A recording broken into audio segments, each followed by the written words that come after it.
Hello, ನಮಸ್ಕಾರ. ನಾನಿವತ್ತು ಮಾತಾಡಕ್ಕೆ ಬಂದಿದ್ದೀನಿ. ಒಂದೊಳ್ಳೆ ಟಾಪಿಕ್ಕು, ಒಂದೊಳ್ಳೆ ಮಾತು. ಬನ್ನಿ ಮಾತಾಡೋಣ. ನಿಜವಾದ ಸಂಬಂಧ ಹೃದಯದಿಂದ ಆಗಬೇಕೇ ಹೊರತು ಅವಶ್ಯಕತೆಗಳಿಂದಲ್ಲ. ನಿನ್ನ ಉದ್ದೇಶ ಸರಿ ಇದ್ದರೆ ಧರ್ಮ ಕೈ ಬಿಡಲ್ಲ. ನಿನ್ನ ಉದ್ದೇಶ ತಪ್ಪಿದ್ರೆ ಕರ್ಮ ಕಾಡದೇ ಬಿಡಲ್ಲ. ಎಷ್ಟೋ ಬಾರಿ ಅಳುವೆಂಬುದು ನಗುವಿಗಿಂತಲೂ ಸುಖವಾದ ವಸ್ತು. ಎದೆಯ ಭಾರವನ್ನು ಅದು ಇಳಿಸಿದಷ್ಟು, ಮನಸ್ಸಿನ ಕಲ್ಮಶವನ್ನು ಅದು ತೊಳೆದಷ್ಟು, ಪಾಪ ಕರ್ಮಗಳನ್ನು ಅದು ಶುಚಿ ಮಾಡಿದಷ್ಟು, ತೀರ್ಥ ಪ್ರಸಾದಗಳು ಅವುಗಳನ್ನು ಮಾಡಲಾರವು. ಇದು ಬಂದು ಕವಿ ಶ್ರೀ ಶಿವರಾಮ ಕಾರಂತರ ನುಡಿ.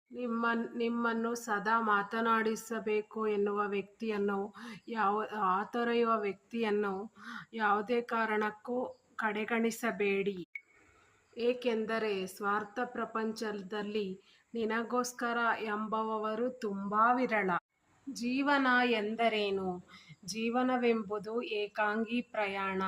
ಯಾರೋ ನಮ್ಮೊಂದಿಗೆ ಯಾವಾಗಲೂ ಇರುತ್ತಾರೆ ಎಂದು ನಾವು ಯಾವಾಗಲೂ ನಿರೀಕ್ಷಿಸುತ್ತೇವೆ ಮತ್ತು ನಂಬುತ್ತೇವೆ. ಆದರೆ ವಯಸ್ಸು ಮತ್ತು ಸಮಯದೊಂದಿಗೆ ಮನಸ್ಸಿನ ಭ್ರಮೆ ಮರೆಯಾಗುತ್ತದೆ.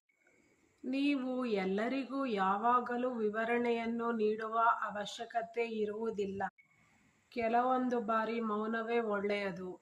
ಅವರು ಅವರಿಷ್ಟ ಬಂದಂಗೆ ನಿಮ್ಮನ್ನು ಅರ್ಥ ಮಾಡಿಕೊಳ್ಳಲಿ ಬಿಡಿ. ಇದರಿಂದ ನಿಮಗೇನೂ ನಷ್ಟವಿಲ್ಲ.